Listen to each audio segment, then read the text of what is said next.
Good morning. Happy New Year, and it is a Happy New Year, although it came very close to not being such a Happy New Year for a lot of people this year. I'm here to announce, in partnership with the Mint Hill Police Department and the FBI, that we have foiled a terrorist attack that was planned to take place on New Year's Eve in Mint Hill, North Carolina. Now, New Year's Eve, we all know, is a wonderful time where we all celebrate the past year, we look forward to and plan the next year, and everyone deserves to do that, to celebrate the new year without being concerned about their personal safety. And thanks to the law enforcement that stands with me today and others, we are fortunate that people can do that. The FBI, the Mint Hill Police Department, the New York Police Department worked around the clock on this matter, not just building a case for us, but surveilling the subject and making sure the public was safe at every moment, including Christmas Day. They worked around the clock on this, and I very much appreciate it. The defendant here lived in Mint Hill. The planned attack was to take place in Mint Hill. And I want to thank Chief Joe Hatley of the Mint Hill Police Department for being with me here today and for your work over the holidays, Chief. I really appreciate it. I'm sure you know Jim Barnacle by now. He's the special agent in charge of the FBI for North Carolina. The FBI worked tirelessly on this case, and I can't thank you enough for that. FBI agents spent their Christmas Day surveilling a subject so that families in Charlotte and Mint Hill and Western North Carolina could spend their day celebrating with their families, and I'm very thankful for that. That is true public service. If you see a police officer or an FBI agent, please thank them for spending their holidays on this so that we all could spend our holidays with our families. I also want to thank the prosecutors in my office who also worked over the holidays getting a search warrant and an arrest warrant and making sure that the public was safe and that this terrorist attack was foiled. The defendant here is an 18-year-old named Christian Sturdivant. He has been planning this attack for about a year, but he's been planning an attack for far longer than that. He was planning this attack in support of ISIS, and we have charged him with attempting to provide material support to a foreign terrorist organization, that organization being, of course, ISIS. Now, this is still very much an active investigation. We had to act quickly here to protect the public, so we are light on details, but we'll tell you as much as we can, and Mr. Barnacle will probably tell you more than I will about those charges, but I thought I would give you an overview of what's in the federal complaint and the charges that we charged. So Mr. Sturdivant started on the internet. He started reading ISIS material, started going to ISIS websites, making TikTok videos, and eventually reached out to what he thought was a member of ISIS. In reality, was an undercover agent with NYPD in New York. He pledged his allegiance to ISIS with that undercover agent, and he disclosed his plans to, quote, do jihad soon. He then met a second undercover with the FBI, who he also thought was an ISIS participant, and he started to be very specific with his plans. He talked with that undercover agent, again, who he thought was ISIS. He talked about where he was planning to do this attack, which was at a grocery store and a fast food restaurant in Mint Hill, places that we go every day and don't think that we may be harmed. He talked about what means he would use to kill innocent people. He said he was going to wear a Kevlar vest and attack people with knives and hammers. And of course, he talked about when he was going to carry out this attack, which was New Year's Eve. A time when American life is on full display, right? We're all out there in crowds celebrating all that has happened this year, all that is to come, that we are so proud of. And that is when he planned his attack to attack that American way of life. The FBI executed a search warrant at his home, and they found the instrumentalities of the attack. They found hammers and knives hidden under his bed. They found notes where he planned his attack and detailed his attack and plans for how he was going to carry out this attack. It was a very well-planned, thoughtful attack that he had planned and that was fortunately foiled here. He was preparing for jihad, and innocent people were going to die. And we're very, very fortunate they did not. But the fact that along the way, in this extensive planning of this attack, he encountered not one, but two undercover officers should make the public feel very, very good and very safe.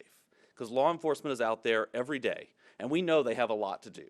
But they have people out there making sure that as people plan these terrorist attacks, they have stops so they find it. And they did find it here. And on Christmas, while we were all opening presents, they were sitting in a driveway making sure that the public was safe. And we're very, very appreciative of that. Mr. Sturdivant was arrested on New Year's Eve, the day he planned his attack. Of course, it did not become public today. It has been under seal until today. He made his initial appearance in federal court this morning, about an hour ago, and this case is now moving through the judicial process. So he will have a preliminary hearing After that, in a detention hearing, and of course we will seek that he remain detained, but that's up to a federal judge on that issue. He faces a statutory maximum sentence of 20 years, but as I always tell you, every individual defendant gets a sentencing hearing where a judge takes into account a host of factors under the United States sentencing guidelines. They look at that individual defendant.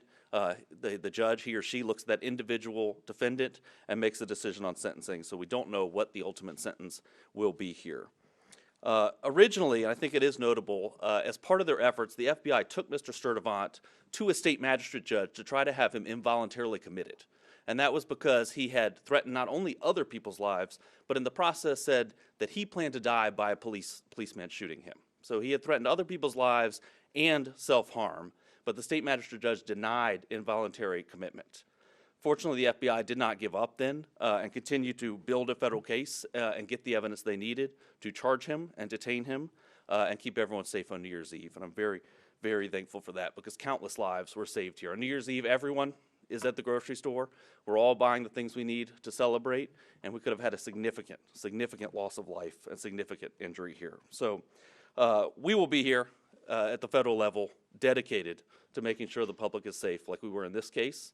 And I know that there's a lot that goes on behind the scenes that's never public for investigative reasons, and it's very it brings me satisfaction to be able to tell the public what law enforcement is doing when you don't know it and what's going on behind the scenes to keep everyone safe. So with that, I will turn it over to Special Agent in Charge Barnacle, who could tell you a little bit more about the details. Thank you, Mr. Ferguson, and thank you, Chief Hatley from the Mint Hill Police Department for your partnership in this investigation. My name is James Barnacle. I am the Special Agent in Charge of the FBI here in North Carolina. Christian Sturdivant pledged his loyalty to ISIS and committed himself to killing Americans on New Year's Eve. This investigation unfolded quickly. From the moment the FBI was notified of a potential threat of a terrorist-inspired attack in North Carolina, we went all hands on deck. We assessed the credibility of the threat. The investigation lasted about 2 weeks, included numerous investigative techniques, partnerships with law enforcement agencies, and cooperation from the American public. This Christmas, the FBI and our partners worked to protect the American people. We did not let up until Sturdivant was safely in handcuffs. FBI special agents arrested him on December 31st as he was being released from a local medical facility. On Monday night, as Russ just said, the FBI's evidence response team conducted a search, an authorized search, at his home and on his cellular phone. What we found was a manifesto, which the federal complaint alleges contained detailed plans to execute a massacre on New Year's Eve as people shop, for the holidays.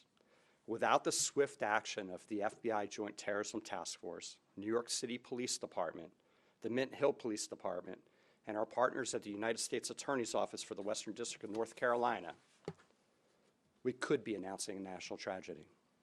Instead, a terrorist attack was thwarted. Give a little background on Sturdivant. He's a U.S. citizen. He turned 18 in December of 2025. The JTTF collected evidence showing he turned his back on his country and his fellow citizens by pledging allegiance to ISIS with the intent of becoming a martyr. We allege Sturdivant was willing to sacrifice himself by committing a terrorist attack using knives and a hammer to support the murder, torture, and extreme violence that ISIS represents. We didn't just learn about him a few weeks ago. Sturdivant first came to the FBI's radar in January of 2022 when he was still a juvenile. He was in contact via social media with an unidentified ISIS member overseas. Sturdivant received direction from this unidentified ISIS member to dress in all black, knock on people's doors, and attack them with a hammer. In fact, Sturdivant did dress in all black. He left his house with a hammer, and fortunately, his family stepped in. Sturdivant, no charges were filed at that time. He was referred for psychological care, and he underwent psychological care, of which I don't know the details. The FBI was told he no longer had access to social media. On December 18th, a week prior to Christmas, the Charlotte field office learned it wasn't true that he was now back on social media. After several FBI offices around this country and the New York Police Department alerted the Charlotte JTTF of a TikTok account username, Abu Bakr al-Amerki, who made multiple posts in support of ISIS. Sturdivant was identified as the account holder. And with federal search warrants, the FBI obtained his previous posts to assess the extent of threats to the homeland. But according to the complaint, on or about December 12th, Sturdivant began communicating with an individual on multiple social media platforms. Unbeknownst to Sturdivant, he was talking to a government online covert employee. Within just a few days, Sturdivant direct messaged the online covert employee with a picture of 2 hammers and a knife. The message was significant since in recent years, an ISIS propaganda magazine promoted the use of knives to conduct terrorist attacks in Western countries. The same ISIS magazine which suggested using vehicles to ram crowds, like the terrorist attack last year on New Year's Day on Bourbon Street. The conversations between the undercover employee and Sturdivant escalated further. Sturdivant allegedly sent a voice recording pledging Bayat, a loyalty oath to ISIS. And on December 20th, the direct messaging allegedly showed Sturdivant asking for help getting firearms, specifically weapons, guns, to carry out the terrorist attack at a food market here in Charlotte area. Thankfully, that did not occur. This investigation was conducted by several FBI field offices, the FBI Joint Terrorism Task Force, which includes the following members: the Charlotte Mecklenburg Police Department, the Matthews Police Department, the Monroe Police Department, the Bureau of Alcohol, Tobacco, Firearms, and Explosives, the United States Customs and Border Protection, the Federal Air Marshal Service, Homeland Security Investigations, Internal Revenue Service, IRS-CI, the United States Postal Inspection Service, U.S. Citizenship and Immigration Services. Also, the NYPD, the FBI New York JTTF, the FBI Columbia Division, and the Mint Hill Police Department were instrumental in thwarting this attack. And of course, alongside our partners at the U.S. Attorney's Office in the Western District of North Carolina, and the Department of Justice. This investigation highlights the very real threat posed by people who self-radicalize online and are inspired by jihadist ideologies espoused by foreign terrorist organizations. They seek to attack soft targets with easily accessible weapons and with little to no warning. To further complicate this threat, we have seen that most successful attackers radicalize in a time span of between 1 and 4 years, and they typically mobilize to act in less than 3 months. The FBI continues to work tirelessly to combat the threats of terrorism for the American people every day. But our partnerships are not limited to just law enforcement agencies. We rely on the communities we serve and encourage the public to contact law enforcement when they see or hear something that doesn't seem right. I also have this personal message. If your child, relative, friend, or neighbor is sliding into a dangerous ideology, you'll be the first to see it. And together we can stop it. The threats we face are bigger than any one law enforcement or intelligence agency, requiring everyone who hears this message to work together to keep people safe. I want to thank our members of the Joint Terrorism Task Force that sit over here today for their diligent effort. We spoke, I can't tell you the number of hours, and this is not an attaboy to the FBI or our partners. They worked nonstop for about 14 days, 24/7, digging through everything we had and keeping surveillance on this subject so we could intervene if he were to potentially attack. Through Christmas, Christmas Eve, every single day, all weekend. So thank you for your commitment to keeping America safe. With that, turn it over to Mr. Ferguson for any questions you may have.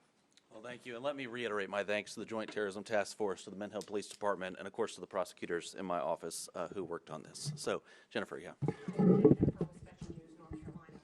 Can you clarify where the planned attacks in Mint Hill, like which grocery store and which restaurant this was expected to take place at? I don't believe it's public yet which grocery store and which fast food restaurant. I can tell you they were in Mint Hill, and as the investigation moves forward, I'm sure that will become public, but it's not at this point. It's still under investigation. One more follow-up Sure, of question. course. Make sure I understood that correctly. Did you say that the arrest took place after he received medical attention? Did I hear that correctly? No. So the FBI went to a state magistrate judge to try to get him involuntarily committed for medical attention, and it was denied by the state magistrate. Thank you. Whether he got medical attention after that, I don't know.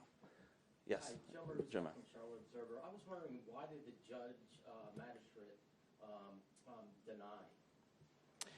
And we were not involved in the state court hearing. Obviously, we deal in federal court here. From what I understand, it was a very short hearing, and I don't know of any reasoning given. When was it? Yeah, that was Monday night. Late Monday night. In Mint Hill or Mecklenburg County? In- Charlotte or? Mecklenburg County. Correct. Thank you. Hunter, yeah. Hunter with Channel 9. Following up on that, Burger King is listed in the actual document with a grocery store nearby. The only grocery store nearby is Harris Teeter. Is that confirming it? So the subject worked at Burger King. There, I believe, are a number of grocery stores within the vicinity, and we're not quite there on the exact plan of his attack, but you're on the right path. Okay, and was this a lone wolf attack, or was there any connection to any other plots that have been foiled across the country here recently? Yeah, that's a great question, and this subject was working alone, we believe, at this stage in the investigation, but what's interesting about that is he didn't think he was working alone. He had contacted two different members that he thought were ISIS and working with him, obtaining firearms for him. They happened to be undercover agents, so he was working alone, but it wasn't his intention to work alone. So, yeah, Katie. Russ Katie with WBTV. You mentioned the grandfather had tried to prevent an attack before. Were they aware of his recent posts on social media? Did they know anything about his recent planned attacks at all from their investigation? I don't have any indication the grandparents were aware of the social media posts. What we do know is that the grandfather secured the knives in the home, secured the hammers, tried to make sure that Mr. Sturdivant did not have them, and yet when we executed the search warrant, they were found under his bed. So, thank you.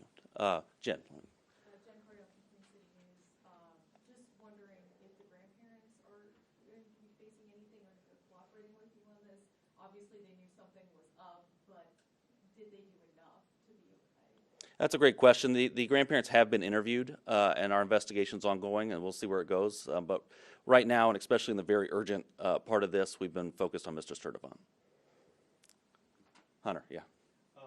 In here before that 2022, where he went out to try to stab neighbors and his grandfather stopped him, it said that before that he had pledged allegiance to ISIS. Is there any reason why he wasn't charged? I know he was psychologically examined, but why didn't he face any charges? Yes, it's a great question. That was, and I'll let you weigh in on this too. I'll note that he was a juvenile at that time. He was 14, and I do think we're very fortunate he was 18 now because it makes it a whole lot easier to bring charges. I think you had something to add. No, I think that covers it. Okay, thank you. Yeah, Diane. Sorry, just following up on that too. Was that something known at the time in 2022 that he was trying to stab or kill a neighbor, or was that determined at a later investigation? No. The FBI opened an investigation into Mr. Sturdivant in January of 2022. And we conducted a logical investigation. The case agents actually are sitting here today. And these same case agents picked up the investigation a couple weeks ago. Are you all considering any other charges as well? We're always considering additional charges. And so in this case in particular, because this is a very early and an ongoing investigation, we are certainly investigating and looking at other charges, whether that's a firearm charge or some other charge. Right now, we feel confident we have this charge, which is attempted material support of ISIS, but we'll see how the investigation unfolds from here. Thank you. Yeah, definitely. Hunter. Question for Chief. Of course. If you would. Certainly. I mean, we see this in parts of our country, but you never think it's your own city. This is Mint Hill that is now a thwarted ISIS terrorist attack. What are your thoughts on all of this? Truly, I believe that's everyone's famous last words. It's never going to happen here. It will never, that can't be my neighbor. It can happen anywhere. Yeah, Diane. I know that he spoke with two undercover agents. Did he actually ever have any interactions, do we know of, with actual members of ISIS or terrorists or anything like that?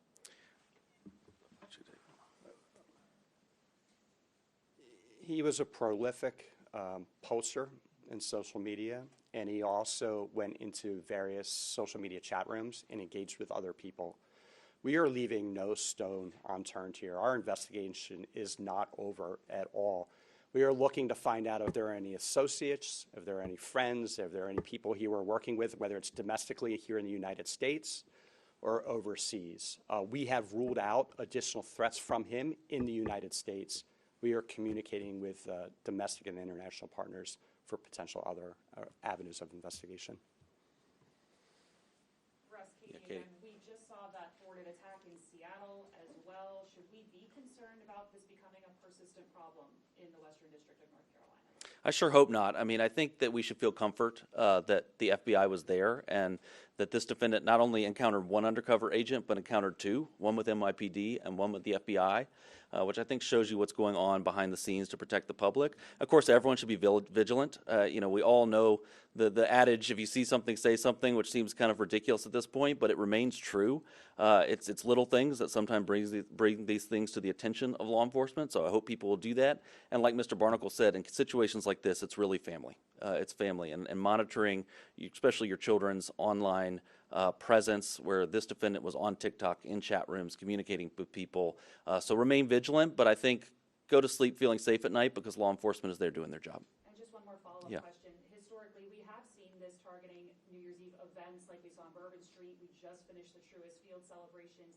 Do we know why he was targeting the grocery store chain at all, or is that not public yet? We don't know why. I could tell you from my view, New Year's Eve is where the American way of life is on full display. We're celebrating how wonderful it is to be here and all that this country has given us. And I think for a terrorist, that is a ripe opportunity to attack that way of life. Yeah, we do have some intelligence that he was looking at a grocery store because there would be a lot of people there. He knew there would be a lot of people there grocery shopping, which is why we said that in our remarks. He was looking for a high-profile place. There's a couple grocery stores in Mint Hill. He wasn't set on just one. He was looking at multiple, whichever one had the most people in it. Yeah. Anna Kane with Hey, Anna. WCAC. So you mentioned that he was arrested on New Year's Eve, correct? Correct. What was the, I guess, setup for, because, I mean, if the attack was planning to happen on New Year's Eve and he was arrested, then what was the setup there to prevent that? So we had multiple plans in place to make sure he was not a free man on New Year's Eve and could not cause public harm. And so that included the seeking an involuntary hold for mental health purposes, which was denied. Ultimately, the arrest was made on New Year's Eve to make sure that he was safely behind bars on New Year's Eve. We did that by getting a criminal complaint from a magistrate judge late in the evening, a federal magistrate judge, and that's why it set up this process where that was under seal until today. He had his initial appearance. He will still get a preliminary hearing where he could put on evidence to say there was probable cause or not to detain him, and a detention hearing where a judge will decide if he should be detained pre-trial. So did you believe that the attack was hours or days away? Was there any anticipation there? So we were concerned the attack could happen at any time, and I could tell you the FBI had 24/7 surveillance on this subject, all hours of night, Christmas Day, Christmas Eve, time away from their families to make sure that the public was safe, and they were authorized to make an arrest if they needed to. If he were, if he were to leave the house with guns or knives or hammers, they were going to make a probable cause arrest. So at no point was the public in harm's way here. And Yeah, just Jen. to clarify, it was just the grandfather he stayed with at the residence? No, there were other family members at the residence as well. There was a grandmother and I think some siblings and some other family there. I also note that it says that his grandfather is a Christian minister in Charlotte. Is there any reason to believe that his family members were also in I could tell you from his notes, he was targeting Jews, Christians, and LGBTQ individuals, and so you can infer from that that his family was in harm's way. I think that's a safe assumption, but it is an assumption. So, yeah, Hunter. Special Agent Barnacle, I know you have been investigating, your office have been investigating him since 2022, but with this recent incident here, or thwarted attack, was it that undercover NYPD officer that really blew all of this up for this latest case and put him back on y'all's radar? Yeah, so let me clarify. When we opened the case in January 2022, we conducted a logical investigation. Once he was seeking mental health services and he was no longer on social media, we closed our investigation. So he was off of our radar. In December, we had contact from FBI field offices, two different offices, well, three FBI field offices, as well as the NYPD undercover. Kind of simultaneous. I'm not sure which came in first, but certainly the NYPD undercover had the most information, the most facts. I think one of our FBI offices came in first. We got that information. We started working it. We opened an investigation. But once we started talking to NYPD and the New York JTTF, we went full steam ahead. And this is a very compressed timeline.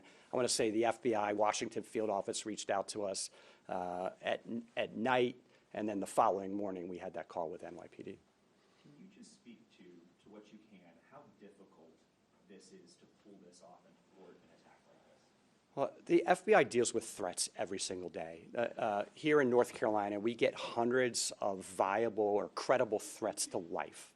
And so our agents are really good at mitigating those threats, figuring out if they're credible and if the subject is capable of carrying out that threat. And so we go out and we do an investigation, a logical investigation. We often work with local police departments, and we go out and interview the person that posted different things. This one was different because this one was not only credible, but investigation revealed that the subject was capable of executing this attack. He was training, he was doing push-ups, calisthenics, fitness. He had stolen both of those knives. He hid them in his residence. His family had actively hid knives and weapons from him. He hid them. He wrote a manifest. He stole 2 hammers out of the storage shed and hid them in his house. He reached out to an undercover and requested guns. So all the different things are lining up that, when your hair stands up on the back of your neck, that's not enough to charge. We still got to conduct an investigation. We still have to work with the U.S. attorney and prosecutors, and we still have to have a federal judge agree that there's probable cause to charge. These things are hard to do, but this is what we do. Chief, I have a question for you, if you don't mind. What is your message to the people of Mint-Hill today? Again, you guys have been going through a lot within your own department, but what is your message to the community of Mint-Hill today? Very clear, clean and simple. Without the collaborative efforts with all the federal and local agencies involved, this clearly would have happened. Rest assured that even while you're asleep, law enforcement is still proactively working to keep you safe. I can't put it any clearer than that. Any additional questions? One more question. Yeah. So he was currently working at the Burger King? Yes. that area. From your knowledge, had you heard any type of concerns from employees or anyone in that area where he worked? Were there any type of red flags there as well? I don't. Not to my knowledge, no. Anything else? Well, thank you all. Thank you for covering this, and Happy New Year.